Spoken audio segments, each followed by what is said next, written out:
uma carta. Hoje em dia a gente não costuma escrever cartas para ninguém, né? Só que recentemente foi uma carta que solucionou um caso arquivado há mais de 20 anos. Vem descobrir comigo a história de Catherine Foster. Sexta estranha com gente esquisita. Oi gente, tudo bem com vocês? Sejam muito bem-vindos aqui ao Sexta Estranha, onde eu trago casos criminais e casos de preferência solucionados, que são o que eu mais gosto e o que vocês mais gostam também. Eu queria agradecer a Luana Santana, que me deixou essa sugestão de casos aqui nos comentários. Muito obrigada, Luana. E se você também quer deixar alguma sugestão de algum caso que você ouviu falar, que você quer saber mais detalhes, pode deixar aqui também que eu vou dar uma olhada com certeza. Bom, essa história é uma história bem antiga, ela aconteceu na década de 80, então eu não tenho muitas fotos, principalmente das amigas da moça, das amigas da Catherine. Então, talvez eu coloque algumas imagens ilustrativas para vocês. Vai depender aí de como eu perceber que vai precisar a edição, tá bom? Então, vamos lá para o caso. Como eu já falei para vocês, hoje a história de Catherine Foster.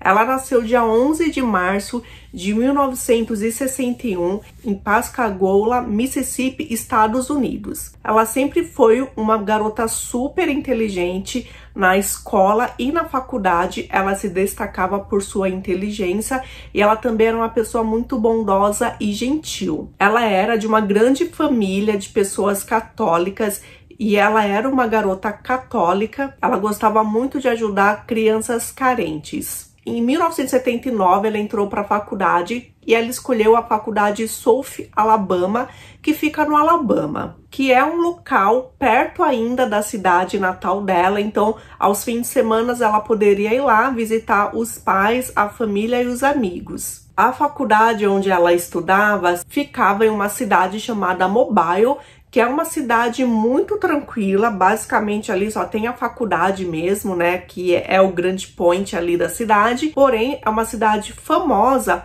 porque o primeiro carnaval que aconteceu nos Estados Unidos aconteceu nessa cidade em 1703. E lá foi considerada a capital da Louisiana francesa. As pessoas de lá, elas se conhecem há muitas gerações, então eles têm confiança nos outros moradores. Catherine não foi sozinha para a faculdade. Ela foi com o namorado dela, chamado Tom Jaldon.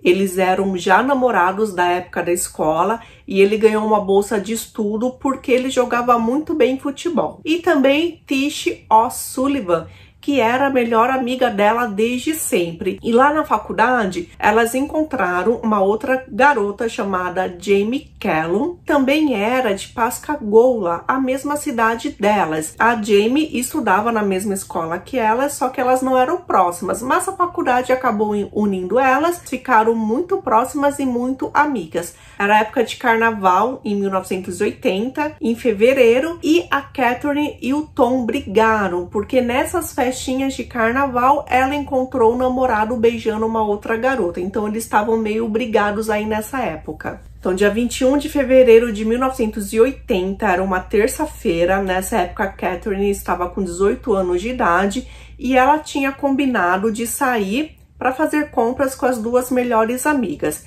Então, a Jamie foi encontrar com ela, só que ela falou pra Jamie que tinha esquecido a bolsa dela e falou: Jamie, pode ir lá, eu te encontro lá no carro. Só que depois ela não apareceu. Então, a Jamie chegou, a Tish chegou e elas ficaram um tempinho esperando a Catherine, mas como ela não apareceu, elas imaginaram que de repente ela tinha encontrado o Tom, né, um namorado, e tivesse ido para outro lugar com ele. Elas foram fazer as compras sozinhas. Mais tarde, ela não apareceu e ela teria uma aula junto com a Tish. Então a Tish já sabia que tinha alguma coisa muito estranha e ela começou a procurar amiga em toda a faculdade com a ajuda da Jamie. Foram encontrar o namorado, só que o namorado nem sabia que ela tinha desaparecido, que fazia tempo que eles não se falavam. Enfim, onde estava a Catherine? Então a Tish telefonou para os pais dela, porque, né, conhecia desde sempre. Imediatamente eles foram para a faculdade. Chegando lá na faculdade, os seguranças da faculdade já estavam procurando a Catherine, e quando os pais foram até a delegacia para abrir um boletim de ocorrência de pessoas desaparecidas, eles não puderam, porque como a Catherine tinha 18 anos de idade, ela já era uma adulta, então eles tinham que esperar o prazo de 24 horas. Aconteceu esse prazo de 24 horas, então realmente eles puderam, né, falar que a filha estava desaparecida e começaram a procurar a Catherine. Bom, ela desapareceu na quinta, na sexta-feira, ninguém sabia de nada. As amigas já começaram a fazer cartazes, espalharam por toda a faculdade, saíram de prédio em prédio perguntando, né, se alguém tinha visto ela, só que ninguém tinha visto. E no sábado de manhã, mais de 50 pessoas estavam reunidas ali para ajudar a procurar a Catherine junto com os policiais. Então eles foram adentrar ali um pouco a floresta.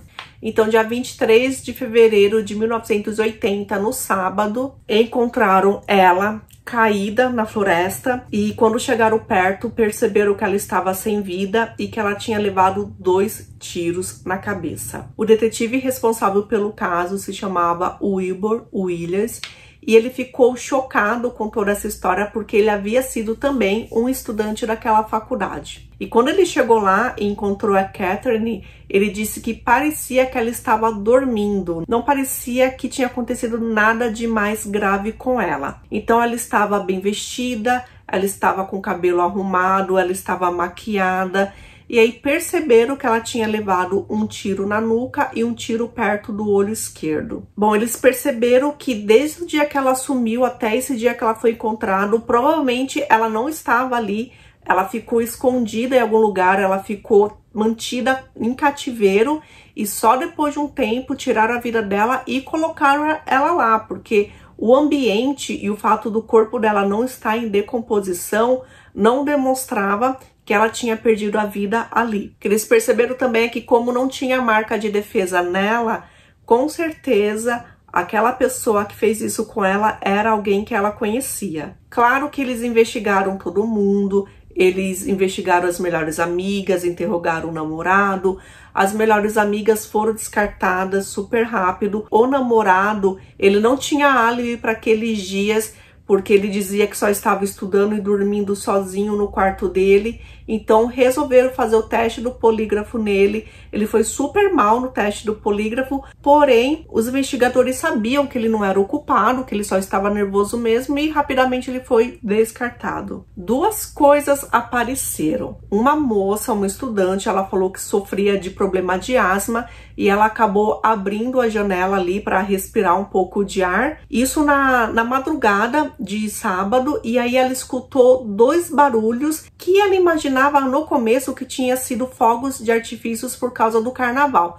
Só que depois que foi encontrado a Catherine, ela imaginou que poderia ter sido 2 tiros. Foram escutados às 2h38 da madrugada. Outras 2 pessoas também escutaram esses tiros, que foram os seguranças da faculdade. A princípio também eles imaginavam que tinha sido fogos de artifício, provavelmente foram os mesmos tiros que a estudante escutou e que foi o que aconteceu com a Catherine. 2 dias depois que o corpo foi encontrado, houve o velório e o enterro da Catherine lá na cidade natal dela. Muitas pessoas foram prestigiá-la porque ela era uma pessoa bondosa, que toda a comunidade gostava e ela tinha muitos amigos. Os detetives, eles foram até um riacho que tinha ali próximo da faculdade e começaram a procurar alguma coisa. E eles encontraram uma arma que era calibre 22. Quando eles foram investigar, fazer a perícia ali na arma, né, verificaram que a bala que tinha saído não era a bala daquela arma, então ainda estava desaparecida a arma verdadeira. A polícia teve um suspeito. Um funcionário da manutenção, ele foi investigado porque um tempo antes ele havia tentado raptar uma estudante e essa estudante era muito parecida com a Catherine. Então ele ofereceu uma carona para ela, ela aceitou e quando ele tentou violentá-la, ela conseguiu escapar. Porém, como ele tinha o cartão de pontos deles ali da entrada e da saída de trabalho, ele estava trabalhando num local muito longe de onde a Catherine foi encontrada, então ele foi descartado como suspeito. Um outro suspeito apareceu 2 anos depois. Dia 22 de fevereiro de 1983, os policiais foram chamados para atender uma emergência.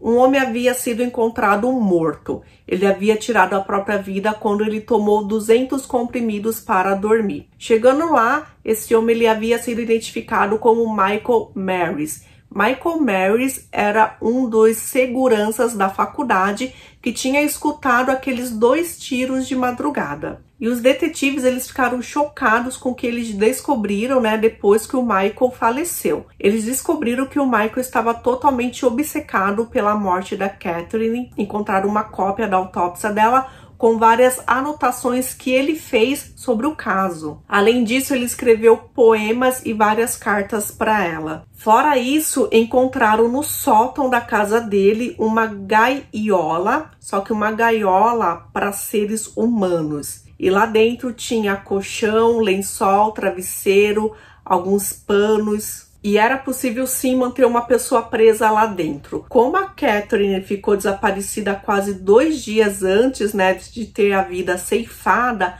acreditaram que ele pode ter mantido a Catherine lá nesse sótão e depois levado ela até a floresta. Só que aí descobriram que não, que ele mantinha o avô dele dentro desse sótão. O avô dele já era idoso e sofria de demência, então para não ficar fugindo, que ele tinha costume de fugir e de assustar as pessoas, ele preferia prender o avô dele.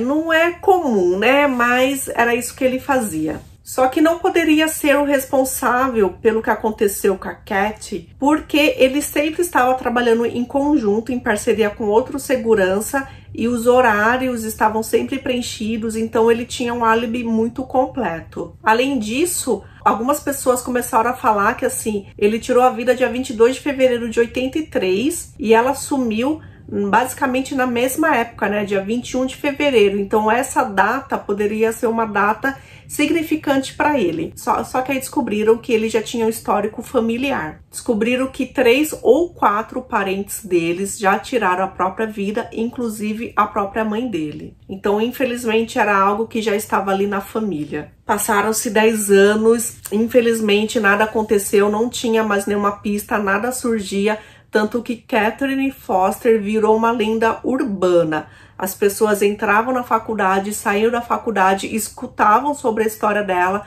porque era uma faculdade assim que não tinha crime, né? Mas houve esse crime e infelizmente até então não tinha sido solucionado. Então, só pra gente relembrar, ela nasceu em Pascagoula, só que ela perdeu a vida em Mobile, que foi onde ela estudava. Dia 4 de dezembro de 2002, 22 anos depois da morte de Catherine, surge finalmente uma pista. Mike Morgan, que é o responsável pela polícia ali de Mobile, recebe um telefonema de um homem de Pascagoula. Esse homem diz que ele faz trabalho voluntário ali no AA, que são os Alcoólicos Anônimos. Na verdade, ele ajuda várias pessoas, né, a sair desse vício. E uma dessas pessoas confessou para ele que tirou a vida de uma pessoa em Mobile, na faculdade, em fevereiro de 81, e que essa mulher se chamava Catherine. Essa pessoa ali do Alcoólicos Anônimos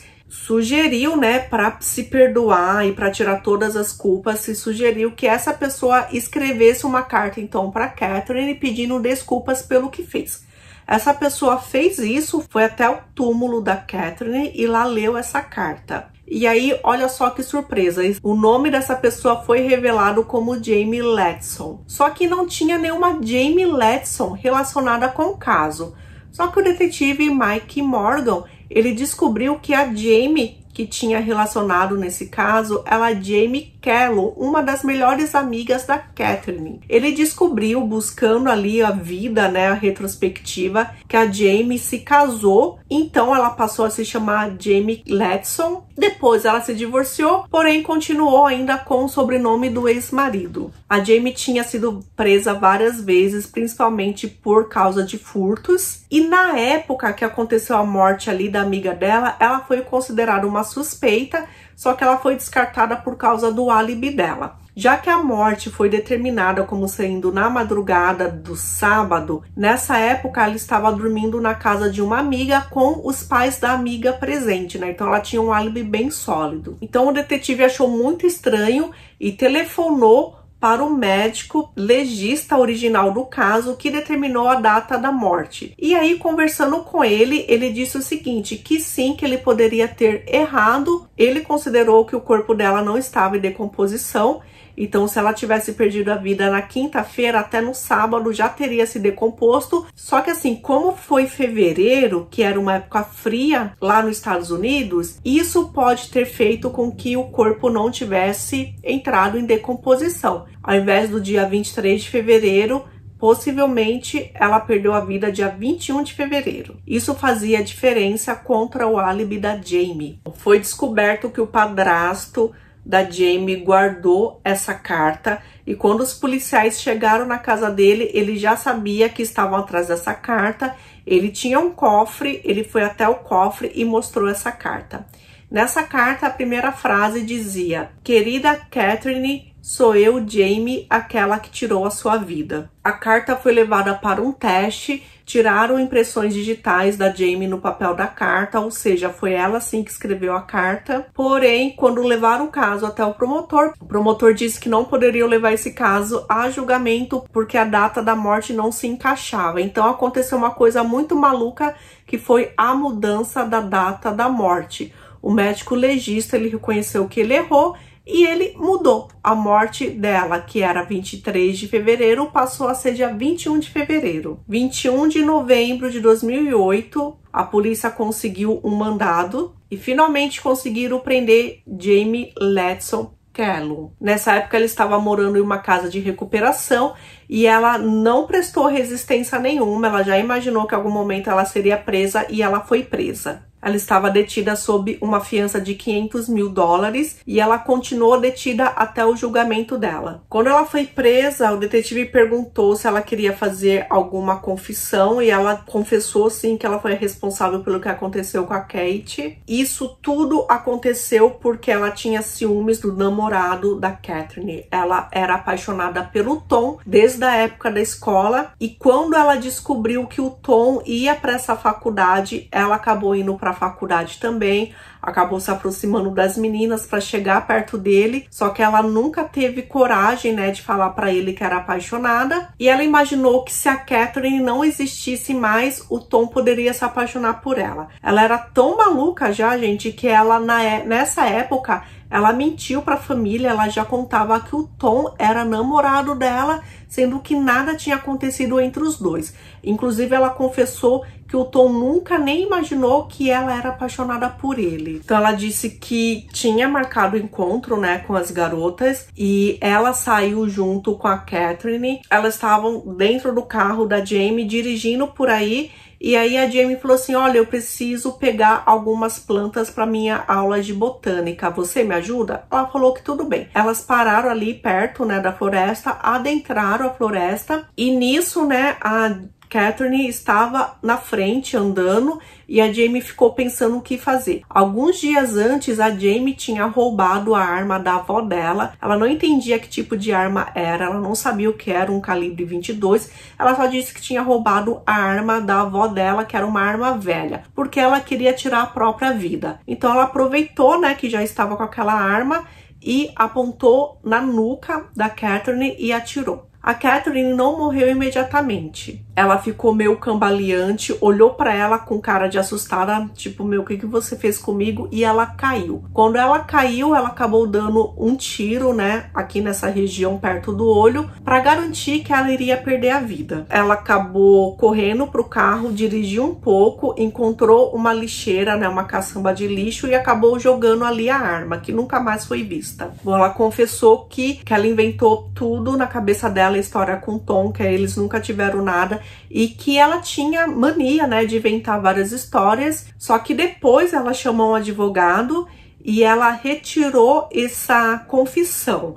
Então ela se declarou inocente. Só que mesmo assim, dia 27 de maio de 2010, ela foi julgada e culpada e recebeu a prisão perpétua sem direito a condicional. Os advogados quiseram falar que ela não era responsável mesmo, que ela era inocente, que ela confessou porque ela estava confusa e ela tem essa mania de inventar histórias. Só que o júri não acreditou e acabou condenando ela como culpada. Então, depois de 29 anos, a justiça foi feita.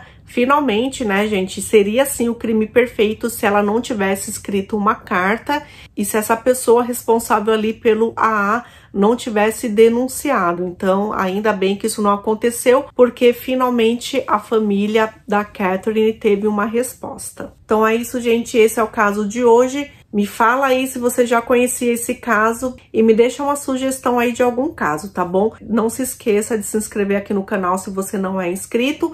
É isso, gente. A gente se vê no próximo vídeo. Obrigada por estar aqui. Tchau!